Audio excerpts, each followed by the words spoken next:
ಒಂದು ದಿನ ಕೃಷ್ಣ ಬಲರಾಮರಿಬ್ಬರು ಕಾಡಿನ ದಾರಿಯಲ್ಲಿ ನಡೆದು ಹೋಗುತ್ತಿದ್ದರು. ರಾತ್ರಿ ಸಮಯವಾದುದರಿಂದ ಕತ್ತಲೆಯಲ್ಲಿ ಮುಂದೆ ಸಾಗಲಿಲ್ಲ. ಆದ್ದರಿಂದ ಕೃಷ್ಣ ಬಲರಾಮನಿಗೆ ಹೇಳುತ್ತಾನೆ, ಬಲರಾಮ, ಈಗ ಕತ್ತಲು ಆವರಿಸಿಕೊಂಡಿದೆ. ಆದ್ದರಿಂದ ನಾವು ಈಗ ಇಲ್ಲೇ ವಿಶ್ರಾಂತಿಯನ್ನು ಪಡೆದು ಬೆಳಿಗ್ಗೆ ಬೇಗನೆ ಎದ್ದು ನಮ್ಮ ಗುರಿಯತ್ತ ನಡೆಯೋಣ. ಅದಕ್ಕೆ ಬಲರಾಮನು ಹೇಳುತ್ತಾನೆ, ಇದೊಂದು ದಟ್ಟವಾದ ಕಾಡು. ಇಲ್ಲಿ ಮಲಗಿ ವಿಶ್ರಾಂತಿ ಪಡೆಯಲು ಸೂಕ್ತವಲ್ಲ. ಇದರಿಂದ ನಮ್ಮ ಪ್ರಾಣಕ್ಕೆ ಅಪಾಯ ಸಿಲುಕಬಹುದು ಎನ್ನುತ್ತಾನೆ. ಅದನ್ನು ಕೇಳಿ ಕೃಷ್ಣ ಹೀಗೆ ಹೇಳುತ್ತಾನೆ, ಬಲರಾಮ, ನೀನು ಹೇಳುವುದು ಸರಿಯಾದ ಮಾತೆ. ಆದರೆ ಈ ಕತ್ತಲಲ್ಲಿ ಮುಂದೆ ಸಾಗುವುದು ಇನ್ನೂ ಅಪಾಯಕಾರಿ. ಆದ್ದರಿಂದ ನಾನು ಮೊದಲು ಮಲಗುತ್ತೇನೆ. ನೀನು ನನ್ನನ್ನು ಕಾಯುತ್ತಿರು. ನಾನು ಎದ್ದ ತಕ್ಷಣ ನೀನು ಮಲಗು. ನಿನ್ನನ್ನು ನಾನು ಕಾಯುತ್ತೇನೆ ಎಂದು ಹೇಳುತ್ತಾನೆ. ಕೃಷ್ಣನ ಈ ಸಲಹೆಯು ಬಲರಾಮನಿಗೂ ಇಷ್ಟವಾಯಿತು. ಕೃಷ್ಣನು ಕೆಲವೇ ಕ್ಷಣಗಳಲ್ಲಿ ಗಾಢ ನಿದ್ರೆಗೆ ಜಾರಿದನು. ಬಲರಾಮನು ಕೃಷ್ಣನನ್ನು ಕಾಯುತ್ತಾ ಕುಳಿತಿರಲು ಭಯಾನಕ ರಾಕ್ಷಸ ಆಕೃತಿಯೊಂದು ಬಲರಾಮನೆದುರು ಬಂದು ನಿಂತಿತು. ಆ ರಾಕ್ಷಸ ಬಲರಾಮನನ್ನು ನೋಡಿ ಜೋರಾಗಿ ಕೂಗಿದ. ಇದರಿಂದ ಬಲರಾಮ ಭಯಗೊಂಡ. ಈ ಘಟನೆಯು ವಿಚಿತ್ರವಾದ ಪರಿಣಾಮ ಬೀರಿತು. ಬಲರಾಮನ ದೇಹದ ಗಾತ್ರ ಚಿಕ್ಕದಾಯಿತು. ರಾಕ್ಷಸನ ದೇಹದ ಗಾತ್ರ ದೊಡ್ಡದಾಯಿತು. ರಾಕ್ಷಸ ಮತ್ತೊಮ್ಮೆ ಜೋರಾಗಿ ಕೂಗಿದನು. ಬಲರಾಮ ಭಯದಿಂದ ನಡುಗತೊಡಗಿದ. ಇದರಿಂದ ಬಲರಾಮನ ಗಾತ್ರ ಇನ್ನಷ್ಟು ಚಿಕ್ಕದಾಯಿತು ಮತ್ತು ರಾಕ್ಷಸನ ಗಾತ್ರ ಮತ್ತಷ್ಟು ಬೆಳೆಯಿತು. ರಾಕ್ಷಸ ಬಲರಾಮನ ಕಡೆ ನಿಧಾನವಾಗಿ ಬರಲಾರಂಭಿಸಿದನು. ಮೊದಲೇ ಹೆದರಿಕೊಂಡಿದ್ದ ಬಲರಾಮ ರಾಕ್ಷಸ ತನ್ನ ಕಡೆಗೆ ಬರುವುದನ್ನು ನೋಡಿ ಜೋರಾಗಿ ಕೃಷ್ಣ ಎಂದು ಕೂಗಿ ಪ್ರಜ್ಞೆ ತಪ್ಪಿ ಬಿದ್ದುಬಿಟ್ಟ. ಬಲರಾಮನ ಧ್ವನಿಯನ್ನು ಕೇಳಿ ಕೃಷ್ಣನು ಎಚ್ಚರಗೊಂಡು ಬಲರಾಮನನ್ನು ನೋಡುತ್ತಾನೆ. ಅಲ್ಲಿ ಬಲರಾಮನು ಪ್ರಜ್ಞಾಹೀನನಾಗಿ ಬಿದ್ದುಕೊಂಡಿದ್ದ.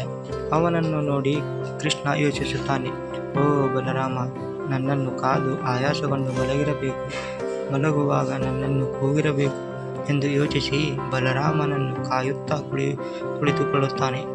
ಸ್ವಲ್ಪ ಸಮಯದಲ್ಲಿ ರಾಕ್ಷಸ ಪುನಃ ಶ್ರೀಕೃಷ್ಣನೆದುರು ಪ್ರತ್ಯಕ್ಷನಾಗಿ ಜೋರಾಗಿ ಕಿರುಚುತ್ತಾನೆ. ಆಗ ಕೃಷ್ಣ ಆ ರಾಕ್ಷಸನನ್ನು ನೋಡಿ ಹೆದರುವುದಿಲ್ಲ. ಕೃಷ್ಣ ರಾಕ್ಷಸನಲ್ಲಿ ಕೇಳುತ್ತಾನೆ, ಏತಕ್ಕಾಗಿ ಕಿರುಚಾಡುತ್ತಿರುವೆ ಎಂದು. ಈ ಬಾರಿ ಕೃಷ್ಣನ ಧೈರ್ಯದಿಂದ ಕೃಷ್ಣನ ಗಾತ್ರ ಸ್ವಲ್ಪ ಹೆಚ್ಚಾಯಿತು. ರಾಕ್ಷಸನ ಗಾತ್ರ ಸ್ವಲ್ಪ ಚಿಕ್ಕದಾಯಿತು. ಕೊನೆಯ ಪ್ರಯತ್ನ ಎಂಬಂತೆ ರಾಕ್ಷಸ ಪುನಃ ತನ್ನ ಶಕ್ತಿಯನ್ನೆಲ್ಲ ಒಂದುಗೂಡಿಸಿ ಕೂಗಿದನು. ಆದರೆ ಕೃಷ್ಣ ಮುಗುಳ್ನಕ್ಕು ಹೇಳಿದನು, ಯಾಕಾಗಿ ಕಿರುಚಾಡುತ್ತಿರುವೆ? ನಿನಗೆ ಏನು ಬೇಕು ಕೇಳು ಎಂದು ಕೃಷ್ಣನು ಹೇಳುತ್ತಾನೆ. ರಾಕ್ಷಸ ತನ್ನ ಸಂಪೂರ್ಣ ಬಲ ಉಪಯೋಗಿಸಿ ಕೂಗಿದ್ದರಿಂದ ಸಂಪೂರ್ಣವಾಗಿ ಕುಗ್ಗಿ ಹೋದನು. ಅದು ಎಷ್ಟೆಂದರೆ ಈಗ ಅವನು ಚಿಕ್ಕ ಗೊಂಬೆಯ ಥರ ಕಾಣುತ್ತಿದ್ದನು. ಕೃಷ್ಣನು ಅವನನ್ನು ತನ್ನ ಅಂಗೈಯಲ್ಲಿ ಎತ್ತಿ ಧೋತಿಯಲ್ಲಿ ಕಟ್ಟಿ ಸೊಂಟಕ್ಕೆ ಸಿಕ್ಕಿಸಿಕೊಂಡನು. ಬೆಳಕು ಹರಿಯುತ್ತಿದ್ದಂತೆ ಕೃಷ್ಣ ಬಲರಾಮನನ್ನು ಎಬ್ಬಿಸಿದನು. ಎಚ್ಚರಗೊಂಡ ಬಲರಾಮ ಸುತ್ತಲೂ ದಿಟ್ಟಿಸಿ ನೋಡತೊಡಗಿದ. ಅದನ್ನು ನೋಡಿ ಕೃಷ್ಣ ಕೇಳಿದನು, ಬಲರಾಮ, ಏನು ನೋಡುತ್ತಿರುವೆ? ಯಾರನ್ನು ಹುಡುಕುತ್ತಿರುವಂತೆ ನಿನ್ನ ನೋಟ? ಕೃಷ್ಣ, ನಿನ್ನೆ ರಾತ್ರಿ ಏನಾಯಿತು ಗೊತ್ತಾ? ನಮ್ಮನ್ನು ಕೊಲ್ಲಲು ಒಬ್ಬ ರಾಕ್ಷಸ ಬಂದಿದ್ದ ಎಂದನು ಬಲರಾಮ. ಕೃಷ್ಣನು ಮುಗುಳ್ನಕ್ಕು ತನ್ನ ಧೋತಿಯಲ್ಲಿ ಕಟ್ಟಿಟ್ಟಿದ್ದ ರಾಕ್ಷಸನನ್ನು ಬಿಡಿಸಿ ಅಂಗೈಯಲ್ಲಿ ಹಿಡಿದು, ಓ, ಇವನ ಬಗ್ಗೆ ಮಾತನಾಡುತ್ತಿರುವೆಯೋ ಏನೋ ಎಂದು ಕೇಳುತ್ತಾನೆ. ಆ ರಾಕ್ಷಸನನ್ನು ನೋಡಿ ಬಲರಾಮನ ಆಶ್ಚರ್ಯದಿಂದ, ಹೌದು, ಇವನ ಬಗೆಗೇನೆ. ಆದರೆ ನಿನ್ನೆ ಇವನು ಬೃಹತ್ ಗಾತ್ರದಲ್ಲಿ ಭಯಾನಕವಾಗಿ ಕಾಣುತ್ತಿದ್ದ. ಈಗ ಇಷ್ಟು ಚಿಕ್ಕವನಾಗಿ ಕಾಣುತ್ತಾನೆ ಹೇಗೆ ಎಂದು ಕೇಳುತ್ತಾನೆ.